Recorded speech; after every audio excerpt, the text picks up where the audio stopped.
menjelaskan materi laporan arus kas PSAK 207. Jadi, definisi laporan arus kas yang pertama adalah laporan arus kas adalah laporan keuangan yang menyajikan jumlah aliran kas yang masuk ke perusahaan atau cash inflow dan jumlah aliran kas yang keluar dari perusahaan yaitu cash outflow dan perubahannya selama satu periode tertentu. Laporan arus kas mencakup kas dan setara kas yaitu kas di tangan, simpanan giro dan tabungan, investasi jangka pendek yang sangat liquid yang bisa dikonversi menjadi uang dalam jumlah tertentu dan memiliki risiko perubahan nilai yang tidak signifikan dengan jatuh tempo kurang dari 3 bulan. Arus kas dari perusahaan diklasifikasikan menjadi 3 yaitu arus kas aktivitas operasi, arus kas aktivitas investasi, dan arus kas dari aktivitas pendanaan. Manfaat laporan arus kas. Laporan keuangan ini membantu pemakaian memperoleh informasi. Yang pertama, kemampuan perusahaan memperoleh kas. Yang kedua, kemampuan perusahaan memenuhi kewajiban. Yang ketiga, menjelaskan laba akuntansi dan tunai. Yang keempat, pengaruh investasi dan pembiayaan cash dan non-cash terhadap posisi keuangan perusahaan. Arus kas dari aktivitas operasi. Aktivitas operasi adalah aktivitas penghasilan utama pendapatan entitas dan aktivitas lain yang bukan merupakan aktivitas investasi dan pendanaan. Indikator utama menentukan apakah operasi dapat menghasilkan kas untuk melunasi pinjaman dan memelihara kemampuan operasi entitas, membayar dividen dan melakukan investasi. Inflows terdiri dari penerimaan dari penjualan barang atau jasa, royalti, pendapatan lain, penerimaan dari pendapatan sewa atau restitusi pajak, penerimaan dari pemberian untuk bank dan penjualan sekuritas perusahaan efek. Nah, outflows terdiri dari pembayaran kepada pemasok barang dan jasa, pembayaran untuk karyawan, pembayaran klaim atau asuransi, pembelian efek dari perusahaan efek, pengembalian kredit atau bank, pembayaran biaya operasi. Laporan arus kas dari aktivitas operasi. Nah, entitas melaporkan arus kas dari aktivitas operasi dengan menggunakan dua metode. Metode yang pertama yaitu metode langsung. Kelompok utama dari penerimaan dan pengeluaran kas bruto diungkapkan. Metode yang kedua yaitu metode tidak langsung. Laba disesuaikan dengan mengkoreksi transaksi non-kas, pengunggahan atau akrual dan unsur penghasilan atau beban yang terkait aktivitas investasi dan pendanaan. Diajukan melaporkan dengan metode langsung sehingga informasi yang didapatkan lebih berguna. Bahan penyusunan arus kas dari aktivitas operasi adalah laporan laba rugi, hasil transaksi kompresif, dan liabilitas jangka pendek kompresif. Arus kas investasi.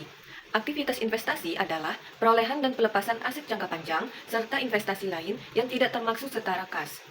Aktivitas investasi mencerminkan pengeluaran untuk sumber daya yang dimaksud dengan menghasilkan kas di masa depan. Bahan utama penyusun aktivitas investasi adalah aset tidak lancar komparatif. Inflows-nya terdiri dari 1. Penerimaan penjualan aset tetap, aset tidak berwujud, dan aset jangka panjang lain.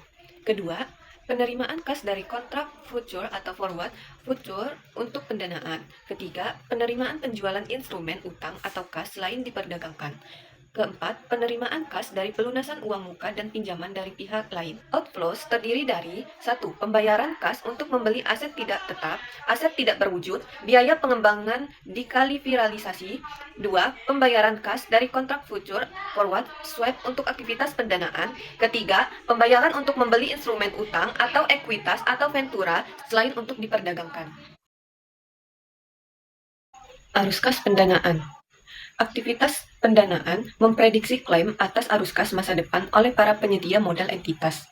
Bahan utama aktivitas pendanaan adalah liabilitas jangka panjang komparatif dan ekuitas komparatif. Inflows-nya terdiri dari yang satu, penerimaan kas dari penerbit saham. Kedua, penerimaan kas dari penerbitan obligasi, wesel, pinjaman jangka pendek, dan jangka panjang, hipotek. Outflows-nya terdiri dari 1. Pembayaran kas kepada pemilik untuk menarik atau menebus saham. Kedua, pelunasan pinjaman. Ketiga, pembayaran kas oleh lessor untuk mengurangi saldo liabilitas terkait sewa pembiayaan. Bunga dan dividen. Arus kas bunga dan dividen diungkapkan secara terpisah dan diklasifikasikan secara konsisten. Bunga. Beban bunga dapat disajikan sebagai arus kas operasi atau pendanaan alternatif. Juga, pendapatan bunga dapat disajikan sebagai arus kas operasi atau investasi alternatif.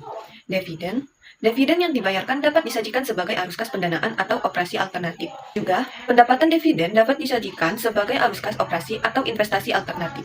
Selanjutnya saya akan menjelaskan apa itu pajak penghasilan. Pajak penghasilan atau biasa disebut PPh adalah sejenis pajak yang dikenakan kepada wajib pajak orang pribadi atau WP badan atas penghasilan yang diterima dalam suatu masa maupun tahun pajak.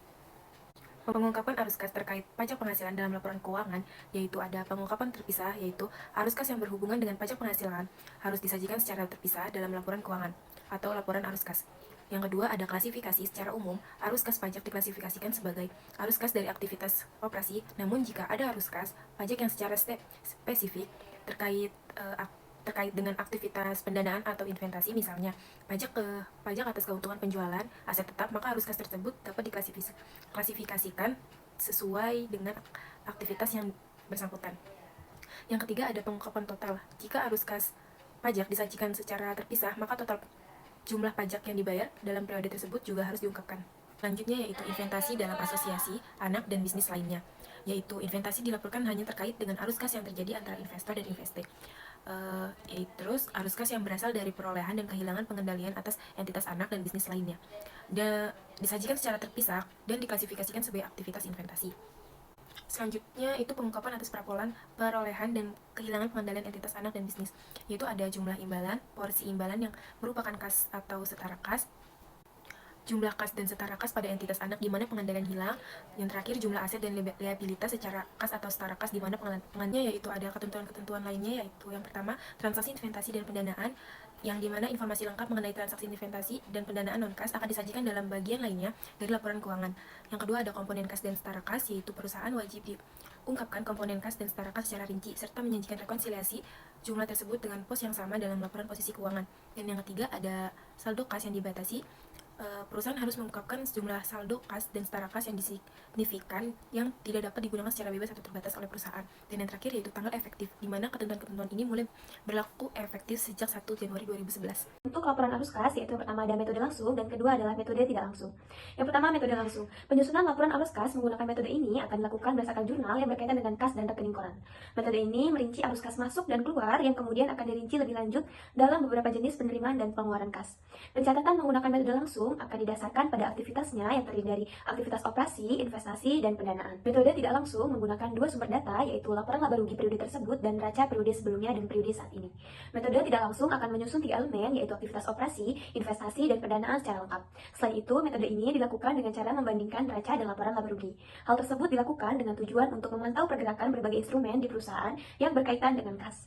Kedua metode tersebut memiliki kesamaan dalam hal penyajian 3 aktivitas, yaitu aktivitas operasi, investasi, dan pendanaan. Yang pertama adalah aktivitas operasi metode langsung. Dengan metode langsung, informasi mengenai kelompok utama penerimaan kas bruto dan pengeluaran kas bruto dapat diperoleh baik dari catatan akuntansi entitas dengan menyesuaikan penjualan, beban pokok penjualan, dan pos-pos lain dalam laporan laba rugi kompresif untuk yang pertama adalah perubahan persediaan, piutang usaha, dan utang usaha selama periode berjalan. Yang kedua, pos bukan kas lainnya. Yang ketiga, ada pos lain yang berkaitan dengan arus kas investasi dan pendanaan. Yang kedua adalah aktivitas operasi metode tidak langsung. Dalam metode tidak langsung, arus kas bersih dari aktivitas operasi ditentukan dengan menyesuaikan laba atau rugi bersih dari pengaruh. Yang pertama adalah perubahan persediaan dan piutang usaha serta utang usaha selama periode berjalan. Yang kedua adalah pos bukan kas seperti penyusutan, penyisihan, pajak ditangguhkan, keuntungan, dan kerugian valuta asing yang belum direalisasi serta laba entitas asosiasi yang belum dibagikan. Yang ketiga ada semua pos lain yang berkaitan dengan arus kas investasi atau pendanaan. Selanjutnya adalah pelaporan arus kas dari aktivitas investasi dan pendanaan. Dilaporkan secara terpisah kelompok utama penerimaan kas bruto dan pengeluaran kas bruto yang berasal dari aktivitas investasi dan pendanaan, kecuali yang boleh dilaporkan neto. Oke baik, saya Nur Laila Maharani. Saya akan menjelaskan tentang pelaporan arus kas atas dasar neto.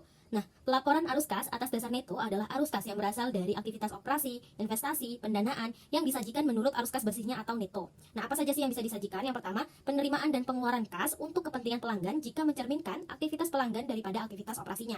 Contohnya pembayaran rekening giro dan dana pelanggan yang dikelola entitas asosiasi. Kemudian penerimaan dan pengeluaran untuk pos-pos dengan perputaran yang cepat, jumlah yang besar dan jangka waktu yang singkat. Contohnya transaksi kredit nasabah, pembelian, penjualan investasi, dan pinjaman jangka pendek.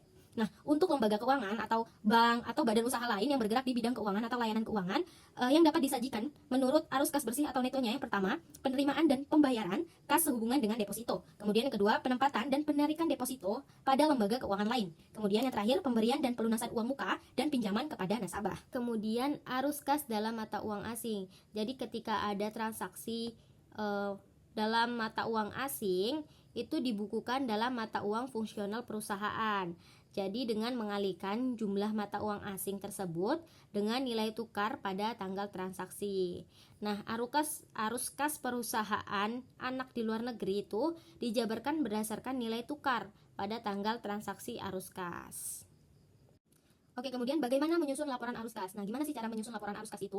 Yang pertama, siapkan bahan. Bahannya itu berasal dari laporan laba rugi dan penghasilan komprehensif tahun berjalan, kemudian laporan posisi keuangan tahun berjalan dan tahun sebelumnya, jadi dikomparatifkan seperti itu. Kemudian informasi terkait dengan perubahan saldo-saldo laporan posisi dan lainnya yang dapat ditelusuri dari buku besar masing-masing. Kemudian, selisihkan semua saldo-saldo di laporan posisi keuangan dan identifikasi kenaikan dan penurunannya. Jadi saldo-saldo yang ada di neraca atau laporan posisi keuangan itu dikomparatifkan dan diselisihkan, kemudian diidentifikasi kenaikan dan penurunannya. Kemudian, susun laporan arus kas dari aktivitas operasi dengan metode langsung sesuai format yang umum. Jadi dalam menyusun laporan arus kas itu ada dua metode. Yang pertama metode langsung dan metode tidak langsung. Jadi kami hanya memakai format yang umum, yaitu metode langsung yang sering digunakan. Kemudian susun laporan arus kas dari aktivitas investasi secara bruto. Secara bruto ini maksudnya dalam suatu periode gitu. Kemudian susun laporan arus kas dari aktivitas pendanaan secara bruto. Jadi disusun dan diidentifikasi seperti itu.